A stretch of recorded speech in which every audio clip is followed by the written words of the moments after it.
Hello, my name is Sean Martinson, and I am a PhD candidate at Texas A&M University. And the title of the talk I will be sharing today is Destructive and Non-Destructive Analyses of Low Burnup, Low Enriched Uranium for the Validation of MCMP. Introduction and motivation. We are testing the accuracy of MCMP, which is Monte Carlo and particle neutronics code. And we're looking at isotopic accumulation. And experimentally, we will be measuring proliferation signatures of 4 nuclear fuel cycles. These signatures allow us to calculate burnup, reactor type, and TSI, which is time since irradiation, or time since the material was discharged. This is a classic validation of MCMP burnup simulations using radiochemical measurements.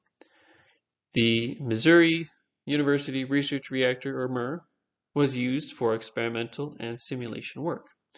This included 2 low-enriched uranium dioxide pellets, about 17 and 18 milligrams in mass, which were irradiated to 1 gigawatt day per metric ton of uranium. This work also builds on previous nuclear forensic studies completed at Texas A&M University. Mission relevance. This work falls under Thrust Area 2, Signals and Source Terms for Nuclear Non-Proliferation, preventing nuclear weapons proliferation and reducing the threat of nuclear and radiological terrorism around the world are key U.S. national security strategic objectives that require constant vigilance. Moving on to technical approach. 2 approximately 17 milligram LEUO2 pellets were irradiated in the MUR to burn above 1 gigawatt day per MTU. This study can be broken into 2 sections, simulation and experimental. As was mentioned, for simulation, MCMP 6.2 was the tool that was used. And experimentally, we have high purity germanium detection for gamma spectrometry, PIE, post-irradiation examination, as well as inductively coupled plasma mass spectrometry for mass spectrometry. Now, on the right, we have some images from this study. Starting clockwise from the top left, we have a visualization of the pellet irradiation locations within the MUR core. And we can see here it is in the graphite reflector, about 24 centimeters from the core center itself. Next image, we have an opened irradiation vessel showing the locations for pellets 1 and 2 after irradiation.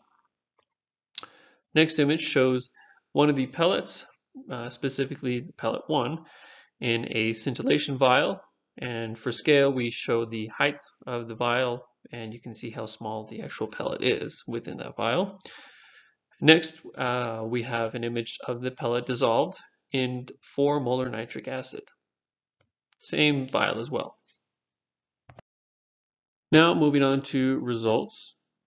On the left here, we have a HPGE gamma spectrum of the irradiated pellet.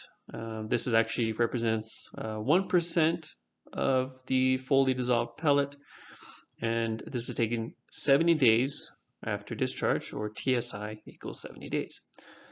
We can see prominent peaks, some that are expected, such as cesium-137, lanthanum-140, zirconium-95. What isn't visible at this point is cesium-134 or europium-154, which are also common fission products that can be measured through gamma. Now on the right, upper right, we have a table comparing simulation S and experimental E values.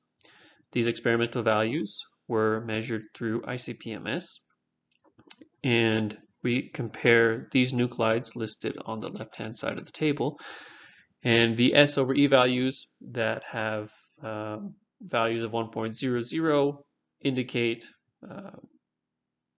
equal agreement.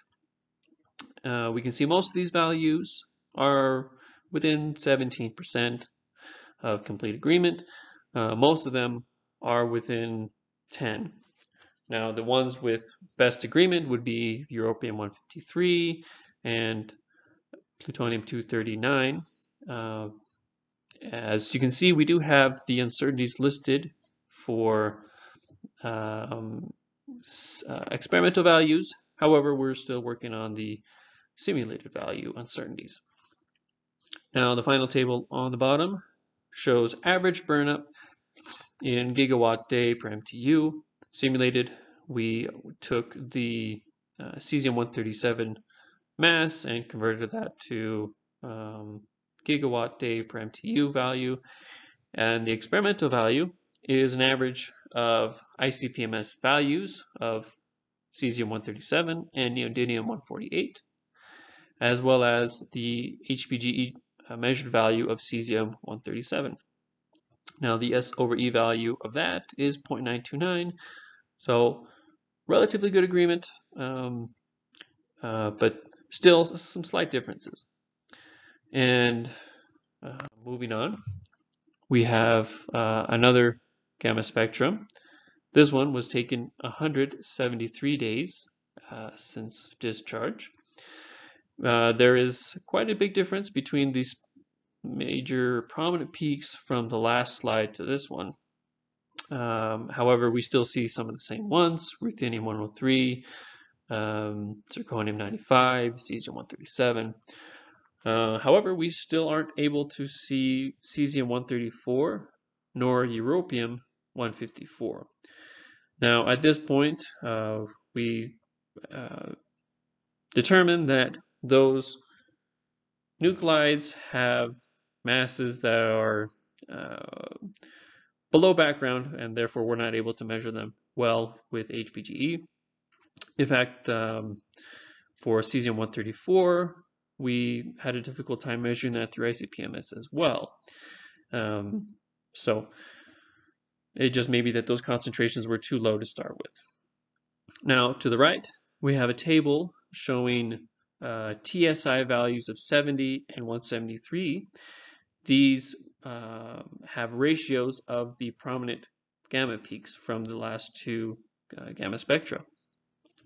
Now, using how these spectra ratios change over time, taken from the simulated masses and corrected for decay, we were able to come up with these ratio values and see how well our measured gamma ratios compared to the expected. And you can see here for the first set of 70 days, the average comes out to be 74.5 plus or minus 4 days. So we're just over 1 sigma away from complete agreement. Similarly, for the TSI equals 173, we have an average value of 178 plus or minus 4. So again, just over 1 sigma. And so what we can see here for this set is there are some ratios that perform better for both, such as cerium-141 over 137 cesium.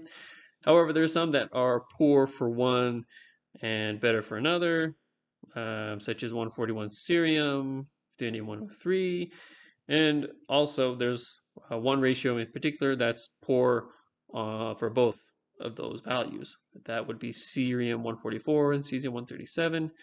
Those values are quite far off from expected. Now, what this could mean is that for more accurate TSI values, it could be a combination of a few of these ratios, as opposed to one singular one or all of them together. Now, moving on to the expected impact.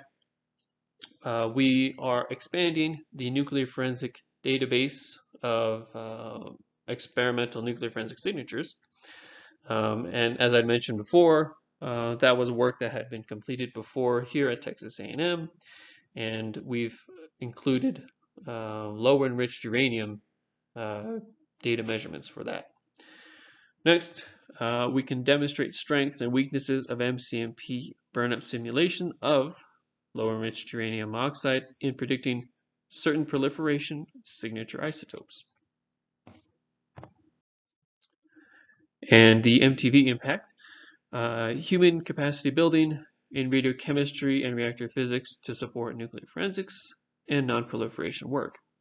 This has included internships, one with Argonne National Lab and another with Los Alamos National Lab. In fact, over the last fall, I was a Glenn T. Seaborg Fellow at the lab, and they were able to support a collaboration during that time.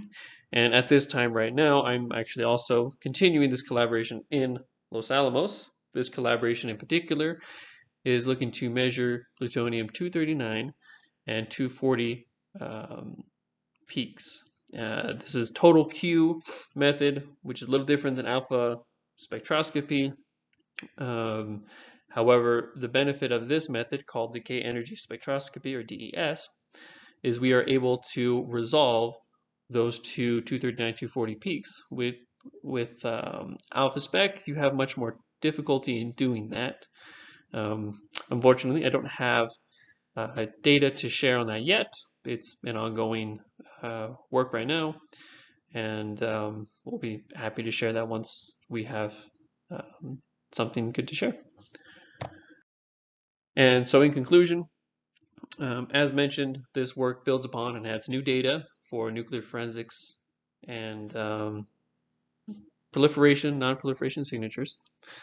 And here are some of the isotopes that have been measured that have good agreement, less than 15% difference, excellent, less than 5, and poor, greater than 20% difference.